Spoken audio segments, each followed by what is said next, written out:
প্রতিদিন ভাজা পোড়া তেল ঝাল মশলা খেতে খেতে পেটটা একদম গ্যাস্ট্রিকের আকড়া হয়ে গেছে। তাই চিন্তা করলাম আজকে একটু মজাদার কিছু রান্না করি, ঠান্ডা পেটের জন্য খুবই খুবই দরকার।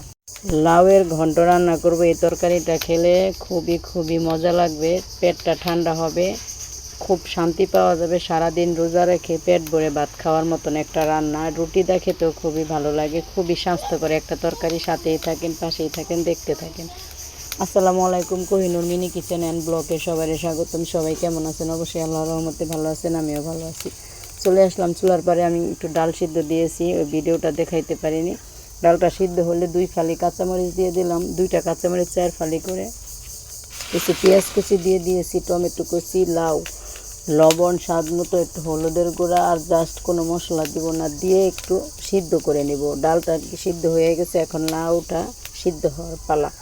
ঢাকনা দিয়ে রান্না করব যতক্ষণ পর্যন্ত লাউটা সিদ্ধ না হয়ে যায়। এটা আমাদের নিজেদের গাছের লাউ, খুবই কচি, ছোট্ট একটা লাউ, পুরাটাই নিয়েছি, খুবই অল্প।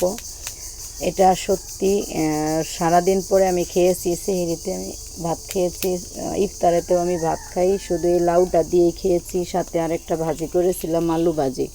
দিয়ে দিলাম একটু রসুন বাটা, মনে হচ্ছে যে একটু হালকা রসুন বাটা দেই, সেই জন্য একটু রসুন বাটা দিয়ে আমি সুন্দর করে নেড়ে চেড়ে নিচ্ছি, মিশিয়ে দিচ্ছি। আর এই রান্নাটা হতে একদমই সময় লাগে না, খুব কম সময়ে, অল্প সময়ে খুব তাড়াতাড়ি রান্নাটা হয়ে যায়। লাউটা কচি পাতলা করে কেটে নিয়েছি।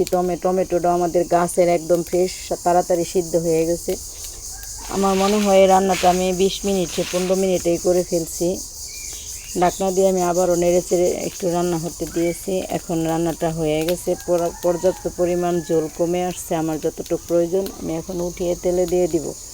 আপনাদের যদি একটু হলেও রান্নাটা ভালো লাগে, অবশ্যই করে খাওয়ার চেষ্টা করবেন। সারাদিন শেষে এই তরকারিটা দা ভাত খেলে সত্যি পেটটা খুব শান্তি পায়, মনটাও ভরে যায়। আর আমার চ্যানেলে নতুন হলে অবশ্যই চ্যানেলটা সাবস্ক্রাইব করে লাইক দিয়ে পুরো ভিডিওটা দেখে কমেন্ট করবেন।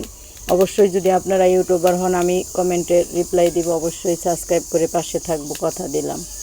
আর যদি আপনারা সাবস্ক্রাইব করে থাকেন তাহলে অসংখ্য ধন্যবাদ আপনাদেরকে। সবসময় আমাকে সাপোর্ট করবেন, পাশে থাকবেন।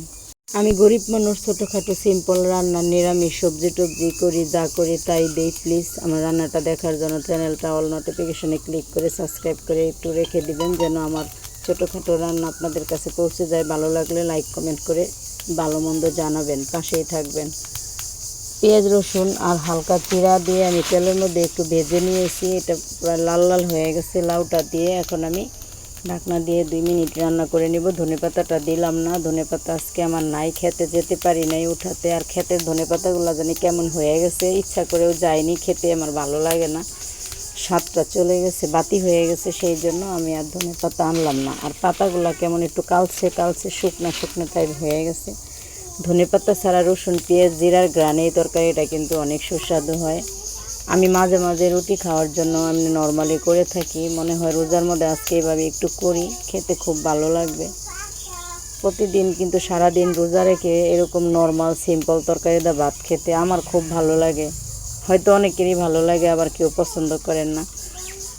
এই তো দেখেন রান্নাটা আমার হয়ে গেছে। এখন একটু নেড়ে চেড়ে দিই, কারণ ঢেকে রাখছিলাম। আমার মা দাদি নানিরা বলে যে বাগারের পর ঢেকে রাখলে ঘ্রাণটা নাকি তরকারির সুন্দর থাকে, অটুট থাকে।